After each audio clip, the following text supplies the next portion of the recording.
So this is a weird way to start a video, but I've just come over to this tank, this one here. Remember I set up the Better Sorority ages ago? I've moved a ton of fish out of there since then. I was going to be breaking it down because we're doing something new. And just as I was just looking at the tank, I spotted something weird. Well, it's not weird, it's just amazing. Of course, we've all seen baby fish before, but look at all of these bristle nose. 1, 2, 3, 4, 5, 6 babies there. And then along the other side of the glass, 8, 9, 10, 11. If we come around here as well, there's one there, 12, 13. So we've got albinos and we've got normal. Oh, there's another one there, 14. And if you look down the back, oh, you can't, but I just looked down the back. And there's loads of those down there as well. So I've managed to breed bristlenose before, not deliberately. It's always been by accident, just like this one, to be honest. But I've only ever seen like 2 or 3 in a tank. Never like every pane of glass covered in them, and they look to be a good size. So they're obviously doing really well, which is quite pleasing. I don't touch this tank, as you could see by the state of it. It's just on sort of autopilot. I feed it, of course, because there are fish in there. But yeah, that's awesome. It's amazing to think that some of the most sort of healthy tanks that we have are the ones that we just don't do anything to at all. We have got a parcel, well, it's not a parcel, it's a pallet full of tons of tanks for the new fish shop in the studio. Don't know how I'm going to have to do several trips with this. There's like 20 tanks or something here.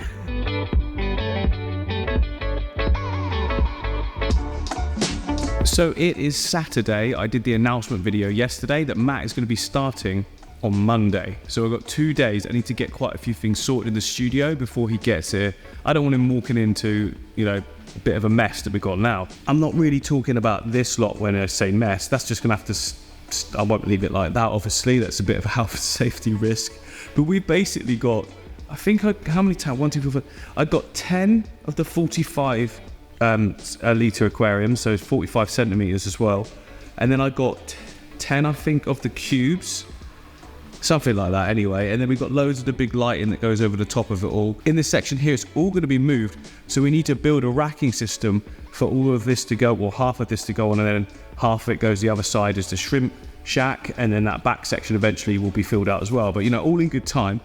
I can't do everything at once, but yeah, Superfish supporting the whole build for us, and everyone knows how good the Superfish quality is. So we've got all that sort of crystal clear glass with the perfect silicone work. Got some airline tube in here, we've got a pump. This will all be in much more detail later on. We've got all of these air-driven sponges as well for the racking system.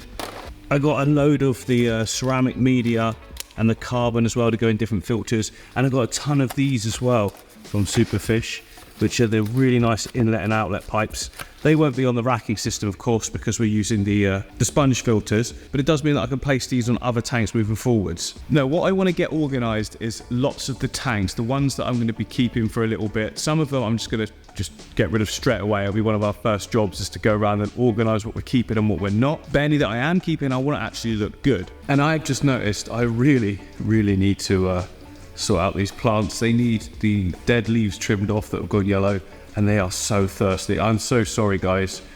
I'm apologising to plants, but I'm so sorry I've forgotten to water you. This one down here is the same. We've got some really healthy leaves, and there's the odd bad one that needs trimming, and some very dry soil. Well, I'll get on that. I'll get that sorted. And you know, it's things like that having Matt here is going to really help me with, just the little things, remembering the motivation to do it as well, rather than going, oh, I must do that, and then I just go on to do something else and completely forget. My mind works in a way that's like 100 miles an hour constantly all the time.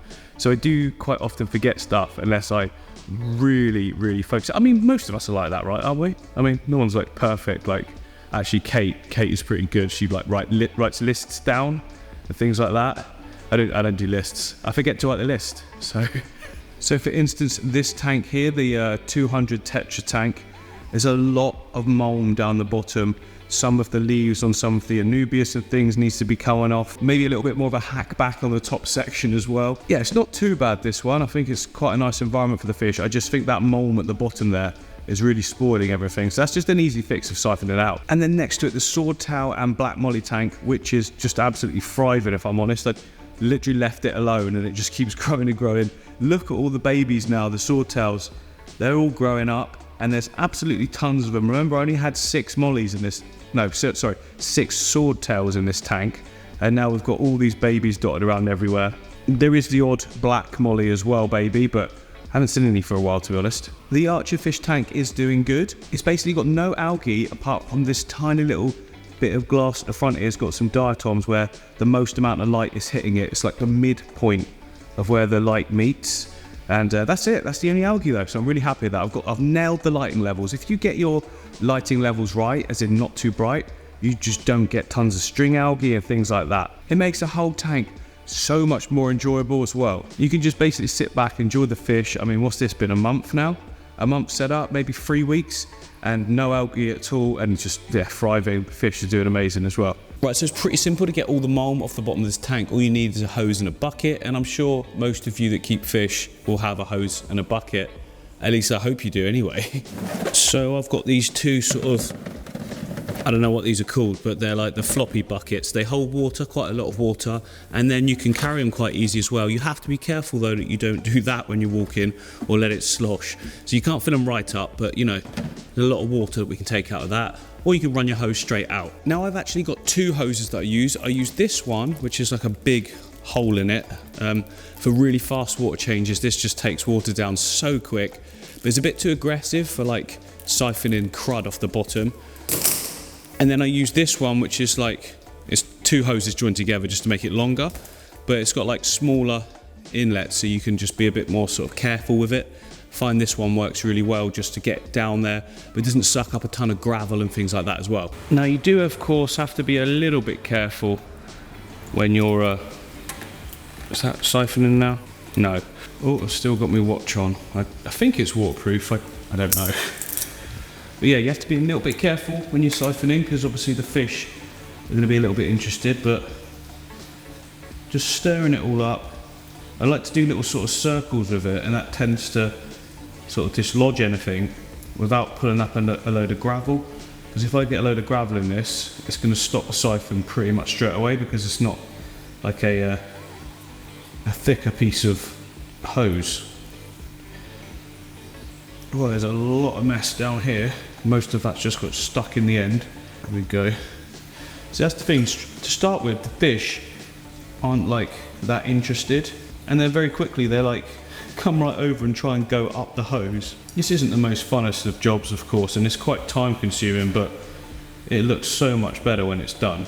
Now, when I've had breeding tanks before, I've actually kept all this mulm in the bottom, and I bred absolutely tons of Apistogramma because they all had a safe space to sort of hide in.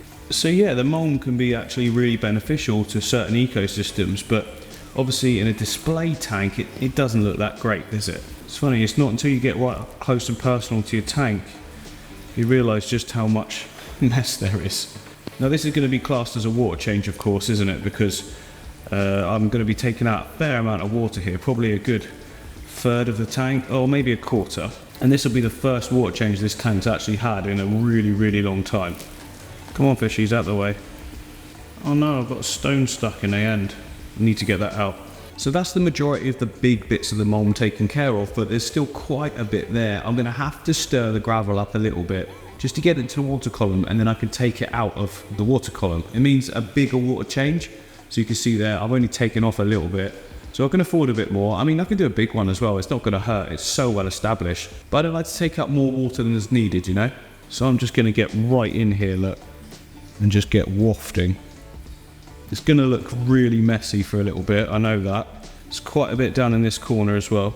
I don't want to disturb it too much because the stuff that's underneath the gravel is acting as nutrients for any of the plants in the foreground here that want to sort of start carpeting. We've got some, I don't even know what it's called, but it's like a little Glossostigma style plant. Marsilia, something like that. Okay, so that's loads of it dislodged, look. It's going to get siphoning now. Got my bigger pipe to do bigger water changes. We've got to be careful of those fish. Okay, so I'll just take that down low. Oh, we're coming out thick and fast. And just keep wafting around as well. The wafting will help the fish not come near me, which is needed. Oh my goodness, I'm filling up so fast. Okay, that's enough.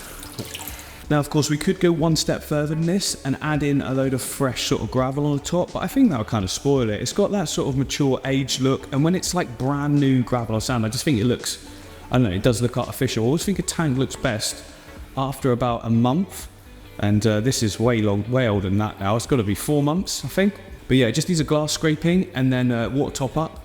And I think I'll clean out the filter inlet as well. Not the inlet, sorry, the pre-filter, because that's going way too slow.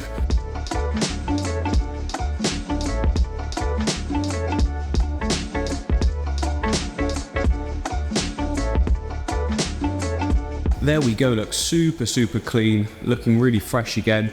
We've still got our 2 angels in this tank. They're getting a good size now. We did have 3, but the small one of the group just sort of stopped eating. I don't know why.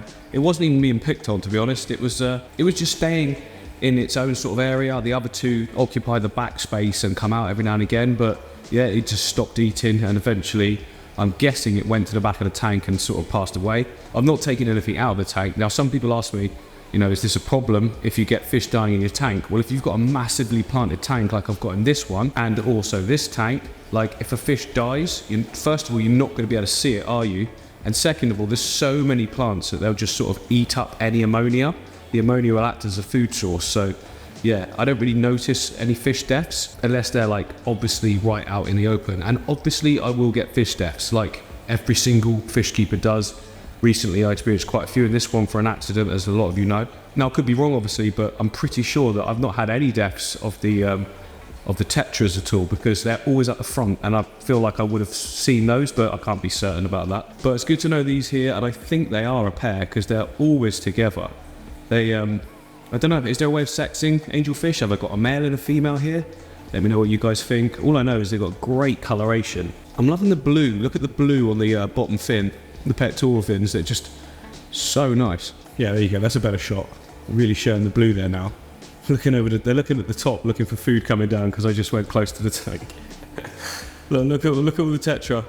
No, I'm not feeding you. You're not getting it now. So that is the tetra tank looking absolutely perfect. And behind me here, we have got the rainbow fish also looking like, well, perfect as well. I should probably come up with some more language than perfect to describe everything, but you know. But I've also got to show you this tank here, which is the angelfish one. I recently did some trimming and cleaning of the tank, and just look at the growth. Look at the plant growth. It's insane. So that is Hygrophila polysperma there, and it's just growing massive. In low light, it stays very green, but with the lighting that we've got here from Superfish, as the leaves grow closer to the light, they get like a sort of pinky hue to the top, and that's going to need another trim up very shortly as well. Every single plant that I trimmed is growing back beautifully. Look at that one there, the Ludwigia palustris red there. And we did have a small issue with the tetra here as well, but they're doing perfect now. They had some kind of bacterial infection, and yeah, fortunately it's not come back at all, so that's good. I'm going to need to get in here and trim again soon. I think that'll probably be one of our first jobs with Matt on Monday. You can see there as well the Echinodorus in the background, the Amazon sword plant, is sort of getting swallowed up by all the other plants. So I'll get right in there and make that a little bit more open. We did start to get a little bit of algae as well, but that just completely cleared up when I put in a couple of bristlenose and some ottos in here, and yeah, just absolutely balanced to perfection right now. The fish seem to be growing really well, these ones anyway. These guys down here, not so much. I mean, maybe I'm being a little bit impatient. It's not been that long they've been in there. They're all a little bit sleepy. The lights have only just come on. But I'm thinking I might want to up the feeding. I'm going to up the feeding on this tank. It might cause excess nutrients and possible algae. But if I need to do some more water changes as a result, then I'm absolutely fine with that. Because it's like I always say to you guys, I'm not a massive advocate of just doing water changes for the sake of it. Do them when they're needed. And something like upping feeding to get smaller fish growing, well, that's a good reason to be doing more water changes, especially now I'm going to have health as well. So over in this section behind me, we've got the archerfish tank and a Mabuna cichlid tank. The archerfish tank is obviously quite new. It's still looking like spot on. Not getting any algae in that. Few little issues in the Mabuna tank though. So fish-wise, I cannot complain at all. I've seen a little bit more aggression, but nothing that I would class as like bullying and stuff like that. Some of the fish, when it's like feeding time, can have a little bit of a peck and things like that at each other. But there's enough fish in here so that the aggression's just dispersed between all of them. The plants are doing really well. Look at these brand new leaf there. That one, you guys aren't going to let me, are you? They want feeding. They always want feeding. I reckon I could feed these guys 10 times a day and they'd still try and consume it. But the leaves on the Anubias doing really nicely. We haven't got any sort of algae on the rocks, but we have got algae on the substrate, and it's kind of like a cyano, I think, cyanobacteria or cyano, however you pronounce it. And the glass isn't looking too clean. When you're face on like this, you think, yeah, the glass looks pretty clean, doesn't it? But when you come around this way and look down the side panel, you can see there's a lot of green on it. So I want to make sure that this tank is looking absolutely perfect for when Matt arrives. So I'm going to get on that now.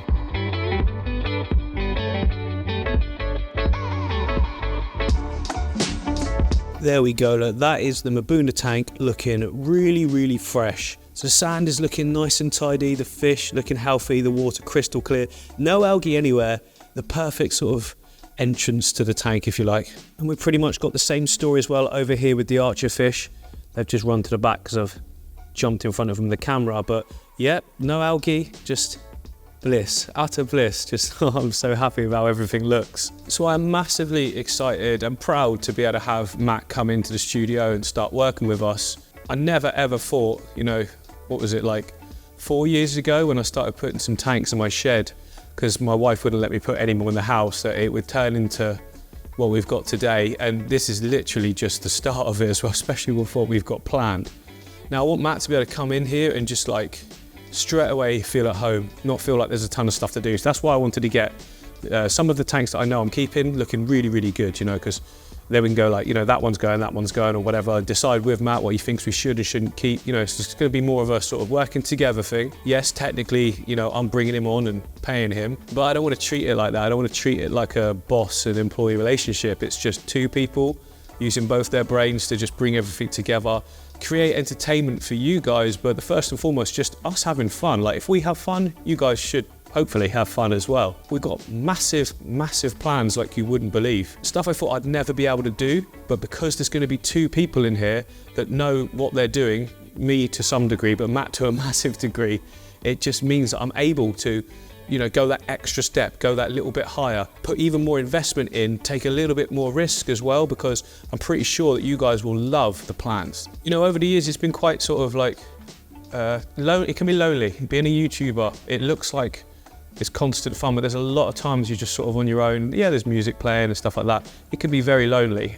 Boo-hoo, boo me, but you know what I mean? But like, so now it's just gonna be fun all the time, literally all the time. And that's the main thing that I cannot wait for. So, you know, the next video you see is gonna be Matt's first day. So I really hope you're gonna enjoy that, because I feel like we're gonna try and capture most of the day and just, yeah, really bring you along for the ride and every single thing we do in rebuilding the studio and something absolutely magical and magnificent.